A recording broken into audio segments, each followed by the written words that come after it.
Hey, Grampian Nation, get ready because you're going to meet a pioneer. We love pioneers here, but you got to understand pioneers often take a lot of arrows.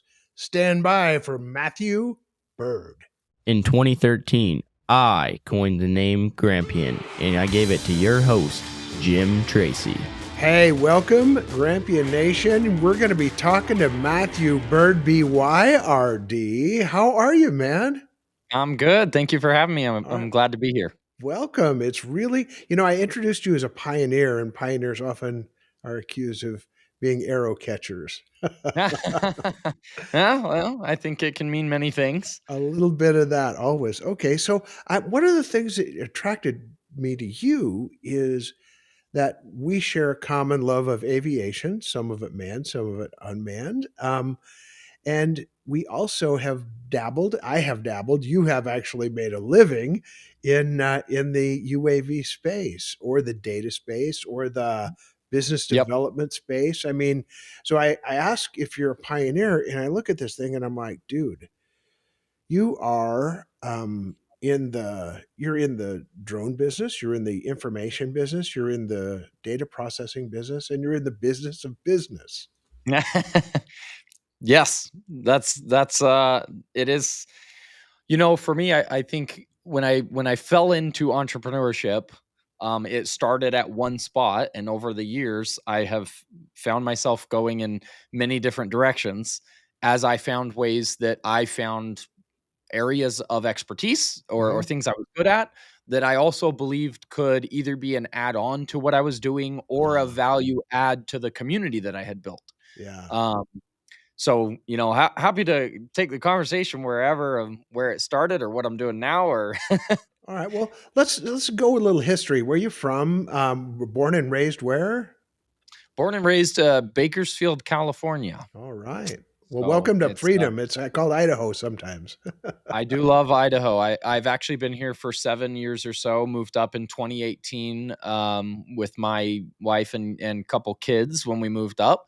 Love living here. Bakersfield is not the most beautiful part of California for those that are not familiar.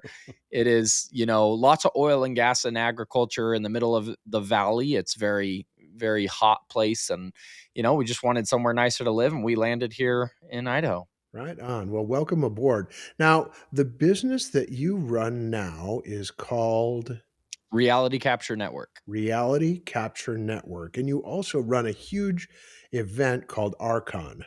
Yes. All right. Yeah, So that is yep. go ahead.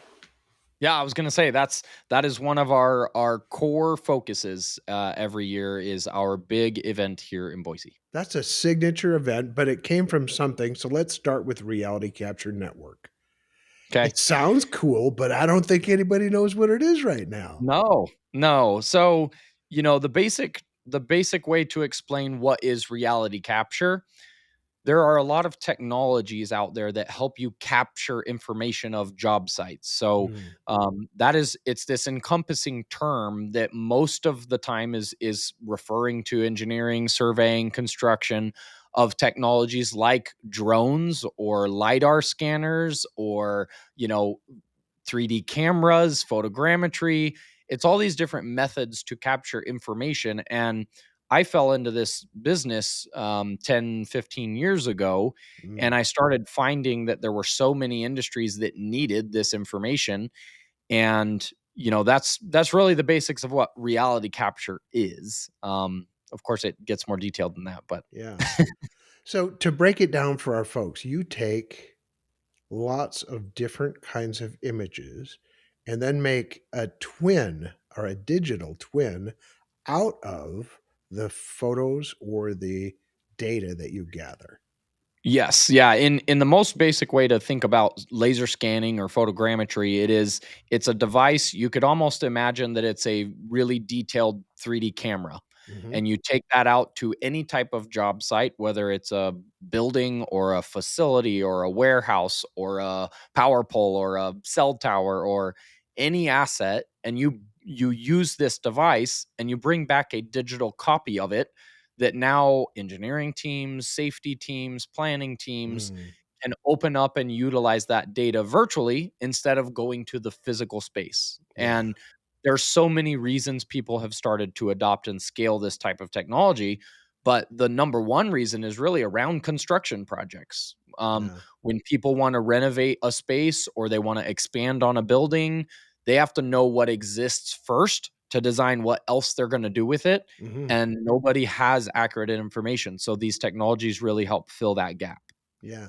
One of the things that I found fascinating, one of the biggest users that I saw of this digital twin technology is someone flying a site and then saying, "Oh, wait, here's how many cubic yards of dirt got moved last week." I'm like, "Whoa." Yeah. Yeah, the volumetrics for earth move, for stockpiles, I mean, that's a huge one. Again, it's a very the technology has different benefits to Mhm. different industries, Yeah. but it's very similar use cases. You know, people fly drones along power lines to look where trees might be encroaching. People Yeah. will use laser scanners inside of a building to make a floor plan for an architect for space planning. People, law enforcement, use 3D mapping for forensic scenes to Mhm. document where accidents happened or skid marks on roads. Entertainment uses it for movie sets. Yeah. They'll scan the movie set before it gets torn down so they can use it in visual effects. It has some type of application across almost every industry, You and know, that's what got me excited about it. yeah, that was fascinating to me because I met a guy who was in the lumber business, and he did his monthly inventory with a drone so that he could count and size the actual logs that were laying in his yard. Is Yep, that not yep, cool?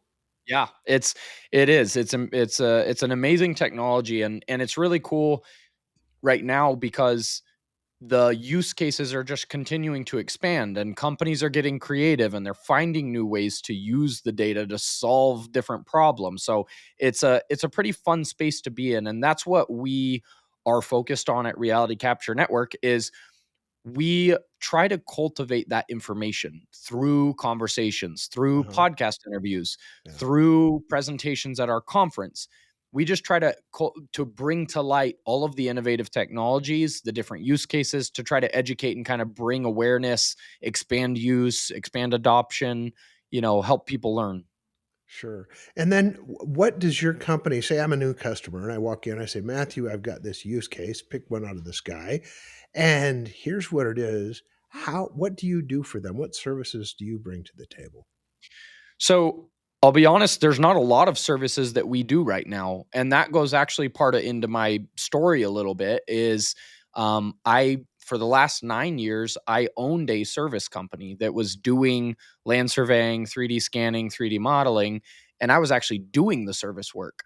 Um, what I do now, I sold the services company, and my goal now is to build a community around these technologies. Our number one offering or area that we monetize or make revenue is our conference. Hmm. So if somebody uses the technology or they're a service provider or they sell hardware or software, Hmm. we bring them to our conference because we bring together a lot of people that are interested in the tech. So we try to be a connector for people.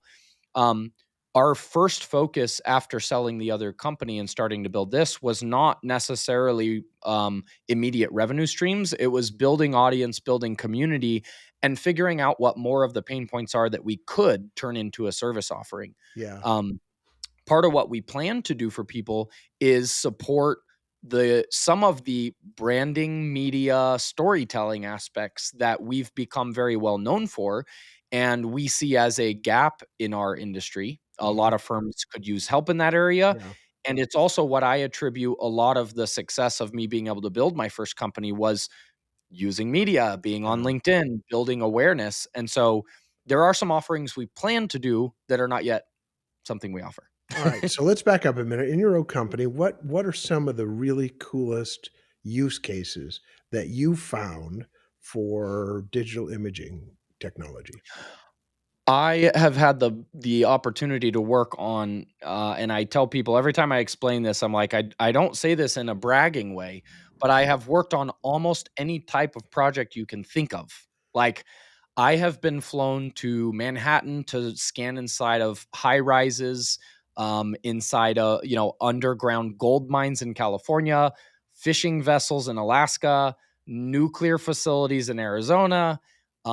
I've worked on forensic projects for the FBI. I've worked inside Mm, of airports. I have seen so many different use cases.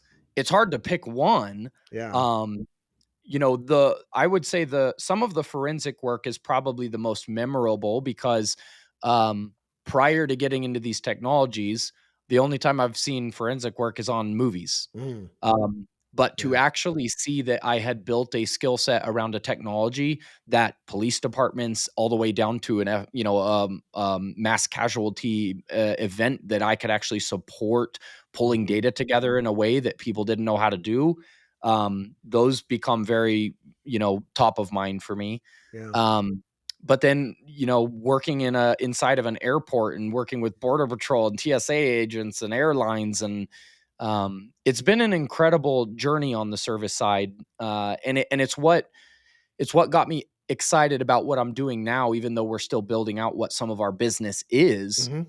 I see the opportunity to help more people learn about the technologies and find, business opportunities in it, or pull it into some of their companies. So that's what gets me excited about it. All right. So in this, I'm going to call it a collection of new technologies because lidar has been around for a long time. It's Yep. only gotten better. Drones have been around now for more than a decade. They've only gotten better. There's a lot of different use cases that come up. What does the future look like as you look forward? Where are some of the opportunities that are just screaming at people? So right now, I feel like all of these industries I've briefly mentioned, right, from airports to retail spaces to warehousing to, most of them have started to use some of these technologies. But Hmm. if I had to put a percentage, I would say maybe 15% of who should be using it is using it, Mm, which means even in the basic applications we're talking about, there's so much room for growth, and the demand is starting to grow faster than the ability for the industry to provide the service. yeah. Um, Warehousing is one that comes to mind as a big place. Data centers. There's so much big construction happening with data center Mm, spaces, with warehousing, with, you see Amazon stuff going up all over. You see, there's so many of those spaces that need accurate documentation, that need digital twins we talk about, which is yeah. also integrating live sensors. Um, and another big reason for some of these spaces needing more accurate information is also that they're adopting robotics, which requires having much more accurate information of the space for those to work in. So this future vision, that I see, is all of these industries that build or that operate or that own or that maintain any type of physical space, being a mall, a warehouse, an airport, they all will end up needing and having a full digital replica of whatever that physical asset is. And it creates a lot of opportunity for people around these technologies, because somebody has to go on the job site and map it and scan it. Yeah. Somebody has to learn how to take that 3D data and create models. Hmm. Somebody has to learn how to integrate that to software processes for maintenance and facilities workers. Like, there's so many steps along how you successfully adopt all these technologies. It creates a lot of opportunity. So if I'm an 18-year-old kid and I'm just getting fixing to get out of high school, which I'm not, you can tell, right? But You but fooled me. if I'm getting towards it where I'm looking towards a career, what do I want to do? I mean, you're going to counsel me now. Do I just go get a Part 107 and start practice flying, or I mean, what should I do? So so the thing that comes to mind for me first is, research some of these Mhm. technologies and see what kind of stands out to you. There are so many different aspects. Drones is one aspect of it. Mhm. Actual lidar scanners, whether it be a handheld unit or a backpack unit or there's so many different types of even the mapping technologies. Um, The thing about that technology specifically is that nobody's really teaching people how to do it. Mm, Schools are Some universities have started to adopt a scanner, and maybe in a couple courses kids get to a quick mention of what it is. yeah, But nobody's coming out of a school being an expert in 3D mapping, in yeah. lidar scanning, and yet the industry is starting to demand it a lot. Oh, Many wow. people are looking to hire laser scanning technicians, but Mhm, nobody's training new ones. So even though I think that some of the need may change over the next few years, today, if a student went and started researching 3D scanning, mhm. and something that many people don't know is if you have an iPhone, you can even download a 3D scanning app on your phone, Wow. and you can start mapping the room you're in right now on your iPhone. It's Yeah. the most basic step of it, but if you research it and you learn some of the language or some of the needs, watch some case studies or videos, play Mhm. with it on your phone, and then you find a company that's looking to hire a laser scanning technician and you pitch yourself as an intern, within 1 or 2 years of experience, you can be making more than if you got a degree and went into some other field. Yeah. Yeah, for It's sure. a very valuable need, and people are willing to pay quite a bit because there's a lack of talent in the space. Yeah, and that skill set is not really perishable because you gotta grow with it. You can't just stay stagnant, but as the equipment changes, Yep. then your skill set kind of morphs with it. But what's happened to the I know that one time I priced out some LiDAR equipment, and I was like, "Whoa, this stuff Oh, is yeah. really, really spendy." Yeah. Well, it a lot of it still is pretty expensive. However, over the last several years, there's been a much wider variety of hardware and things that Uh-huh. are available, down to some of the most basic mappers or scanners that are, 3 or $5,000. Mhm. And then there's the mid-level that are like 15,000. Uh-huh. And there is still a need for the really high accuracy units that are $100,000 scanners. Yeah. Those are some of what you need when you're getting into high precision, large scale work. So there's a whole tier of it, but that's why I also say if you just start by learning the cheapest, the most basic, Yeah. it's enough that you learn what it is and you could talk to a company and get an entry level role and start learning more and more and kind Sure. of grow along it. You know, it's not an overnight success route, but if you had no career path in mind and you did this, in a few years you could have a six-figure role. Yeah. So what would you use a $5,000 LiDAR scanner for? So some of the most basic one, and I'll use it even by name, that comes to mind is Matterport. Many people have heard of that. Mhm. It's a very entry level. It does have some lidar in their highest end unit, but it also uses photos or Mhm. photogrammetry. Mhm. And one of the main uses for kind of the cheapest level unit is virtual tours Real and estate. visualization. Yeah, it's real estate. It's going through existing spaces.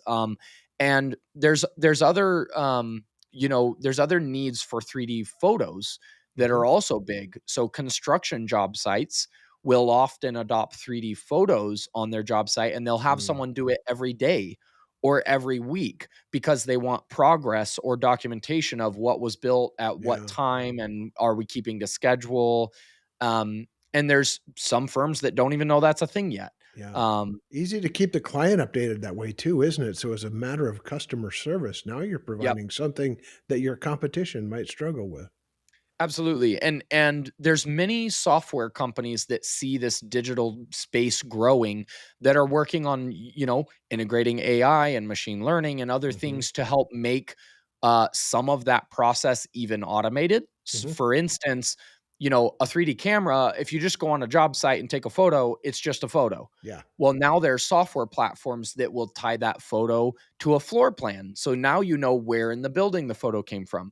And now Bingo. there's software companies who will automatically compare the photos to the models to tell you the progress or the percentage of if they're on track with their schedule or not.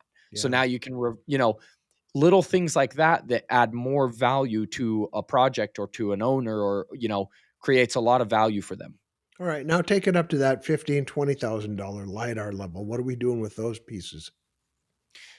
So those would be kind of the mid-level, or I would even say entry-level professional scanners, Hmm. where if an architect is going to remodel a restaurant building, before they can design what is going to go in the space, they need to know exactly what's in there, and they Yeah. need it to be accurate to, a half of an inch accuracy or something like that. Hmm. Well, those level scanners you can take into a building like that, map out the full interior, you get the architectural space, you get the structural, and now you're giving that data to those professionals, whether Yeah. it's an architect, an engineer, a mechanical designer, and they can use that accurate information for their design work. Yeah. Um, that's kind of the mid level.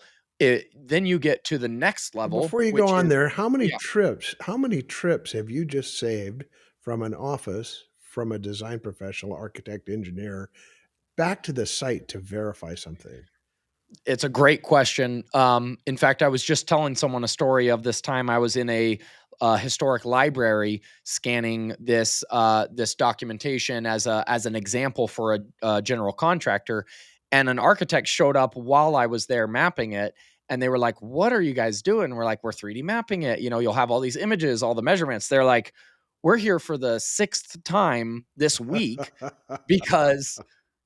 We have to come measure by hand. And well, you don't measure everything by hand until you know that you need it. And so you Mm, have to keep going back and forth. Okay, we need this doorway. We forgot to measure this yeah. window. There's no given exact number of how many times you save them, but it's a lot. I think a And ton is the answer. I think you it is save a them a ton. ton of drive time, man. And the other piece of that is when the technology the data from that process is shared between all the different parties involved in a project, the owner gets to use it, the mechanical is using it, the architect is using it, Yeah.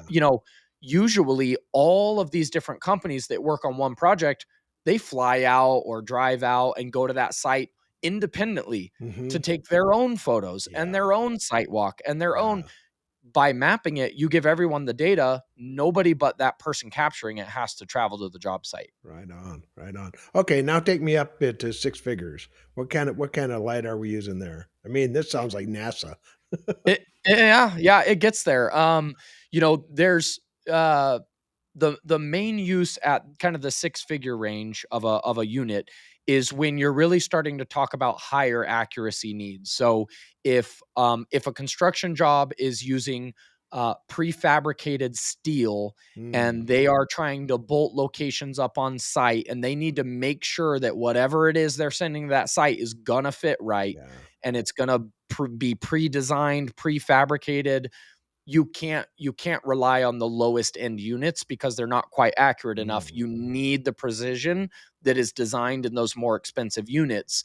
And even though it's more expensive, the amount of savings it still brings to those types of jobs and the risk mitigation mhm, is 10 times the value. Because if and we ran into this early on years ago in case studies where we were working on a warehouse for a large food manufacturer, food processor, mhm. and they said, this construction firm, they would go in there and they would use old drawings that existed, and they would run with that because that's what they had, and then they would fabricate things and they'd get on site and something wouldn't fit. Yeah. The old drawings didn't have this change that happened 10 years ago, Mhm. or it was off by a foot or two.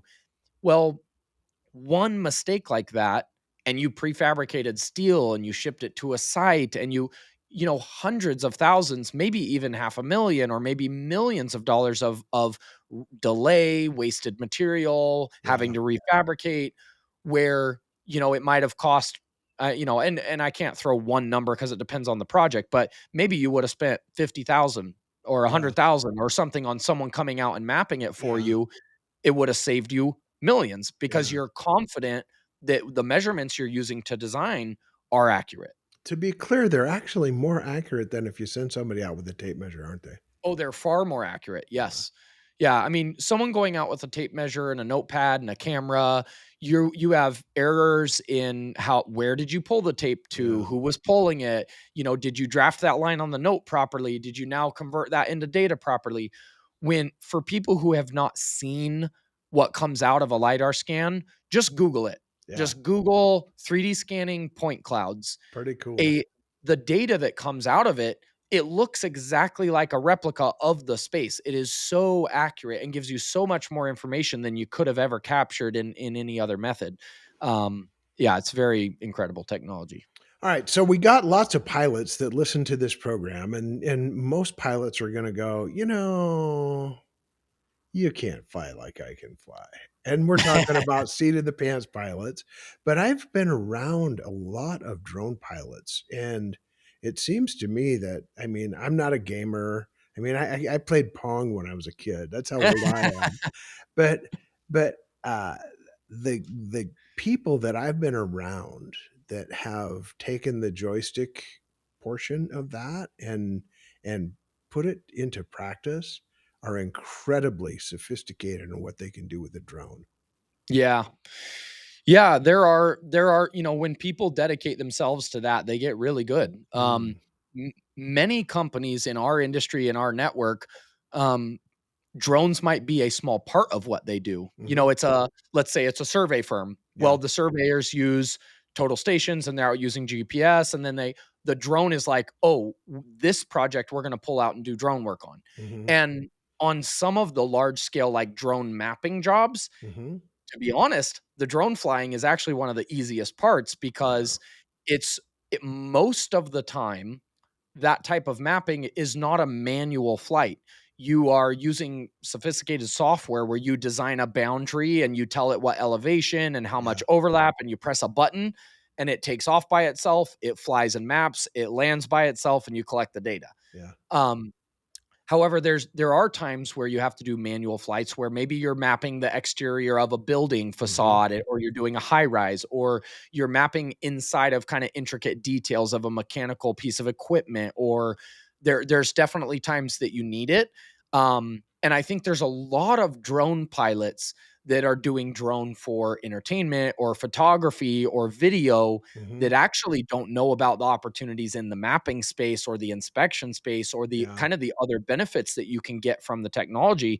And I would say those drone pilots who are doing it more for the other use are probably better pilots than most of them in the professional setting that are actually using it for those higher end use cases. Yeah, that brings up something else. In aviation, in particular, they say don't get a job in something that everybody else wants to do for a hobby. Yeah, there you go. There's some truth in that in the digital twin world, isn't there? Mm. Yeah, I think so. I mean, I'm a fan of saying, the saying or the thought behind, you know, um, pursuing something that you can get excited about. Yeah. That was part of the journey that I had. 15 years ago, I started out in surveying, Mhm. and it was before we touched any of these new technologies. And I was a young person. I was 18 when I got in doing survey work, Yeah. and I did not love the job. It was not a fun job that I was passionate about. The technology, when we got introduced, is what got me actually excited about work.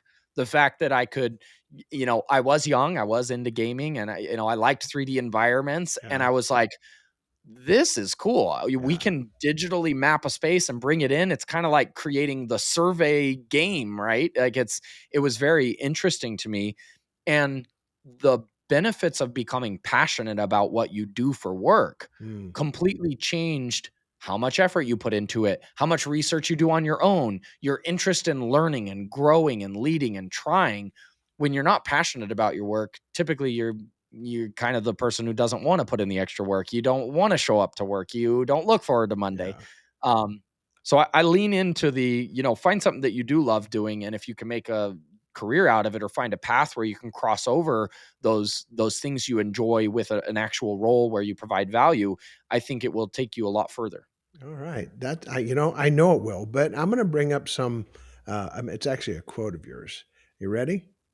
I'm ready. No formal education, no business background, just a deep passion for solving problems with technology. What do you Yep. mean by that? Well, back to my path. I When I was younger, I had no career in mind. I was into sports and music. I did not go to college and found myself in survey doing the bare minimum, making $13 an hour. When Holding the I stick.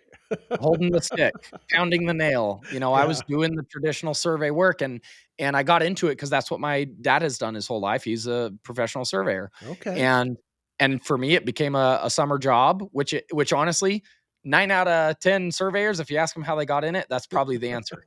Um, but I did not have a path in mind. I had no degree. I knew nothing about business. I didn't go to college. And when I got into these technologies, it lit the passion for me to Mhm. the point that my career path went from making $13 an hour to getting hired in a corporate role, making six figures as a manager, where typically that role requires a degree and 5 years Yeah. experience and all this stuff.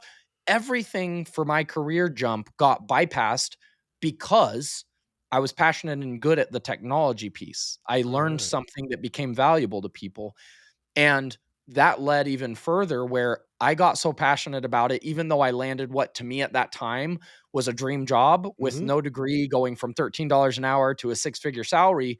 I quit my job 10 months in because I wanted to do even more. I wanted to move even faster. I wanted to Yeah. try things that they didn't even want me to try. And I started my own business with no experience, Awesome. no idea what I was doing. And that started my whole entrepreneurship route about 10 years ago. Yeah. It's called training by trauma. Training by trauma. Yeah, I like the quote from the, founder of LinkedIn of, you jump off the cliff and build the airplane on the way down. Yeah, Um, exactly. something like that at least. Something like that. Okay, so, as I look forward and I see the opportunities here, I see you moving into something that's more relational. Yep. More relational looks to me like Archon. Tell us about it.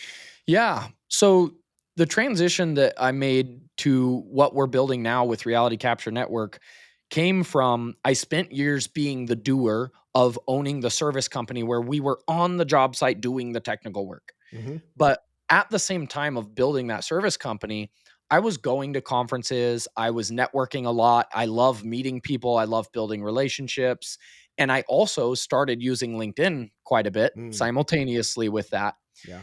And during COVID actually is when RCN started, and it started as a podcast because I said, a lot of these technologies people don't even know they exist. I keep educating people on what they are and how they work. What if we Mhm. do the podcast and we record these conversations Yeah. so that we can start sharing and trying to educate masses on the same conversations we're having? And over a couple year period, the amount of people that were buying into this community and wanting to learn and wanting to meet each other. And then it was right out of COVID that events weren't happening yet, and we had this Mhm. big community of people desiring to meet people. And we put on our very first conference in 2021 here in Boise. Yeah. We said, no idea how this is going to go, don't know if people show up, don't know if speakers come. You have no idea, Yeah. but I get the thrill out of the challenge of that and believing that, what, I think we have the relationships to make it work. And it went very well. We had a small venue. We sold out all of our vendor tables. We had a bunch of speakers fly in from around the country. And Mhm. the moment of doing that and seeing the relationships, back to the people part of this, seeing the relationships that you build in person and in a community where you can engage with people and learn from each other and find mentors or find clients, find a new job. It's really the caring and the people part of the industry. I saw kind of a gap there, and I said, I kind of don't want to do the service myself anymore. I want to help other people that could use this, that are trying to build this, that are trying to figure out their route, that are trying to figure out their career path. And so the conference and seeing the benefits that came out of that for the vendors selling the right technology to the right people, for the speakers, getting exposure to the audience, learning about the use cases. We Yeah. designed the event in a way that it added value to everybody who participated. And this year was year 5 of our conference, and we had 600 attendees from 17 countries fly to Nice. Boise for the conference. Yeah. So it's been a passion project that has turned into what my full-time focus is. And again, like I mentioned earlier, there's other routes that we see as some gaps that we want to try to fulfill and help for professionals and for companies in the industry. And some of those things are still yet to launch for us. For sure. So tell us, when is next version of Archon? So Archon is October 13th to 15th here in downtown Boise at the Boise Center. This year is our biggest year of growth. Actually, we feel like we're graduating from a smaller venue to Boise's biggest event space. Mhm. We're growing from about 30 exhibitors to 70 plus. We're expecting to shoot for around 1,000 in attendance this year, and we're very excited about the event. It is our highlight of the year. Nice. And how do people get, tickets, information to Archon? The website is Archon, RCON 2026.com. And Archon2026.com. You guys will see that in the show notes. Might even yep, put it on the screen. We'll put it on the screen for you. there you go. And we are not. The one thing that we've been told about our event and how it's different is it does not feel like you go to a normal convention, a Mhm. normal conference. You walk in and you feel like you are a part of a community. Like, Yeah. it is very much built in a way that we want people to build relationships. We want to help people find what they're looking for. We want to help make connections for people.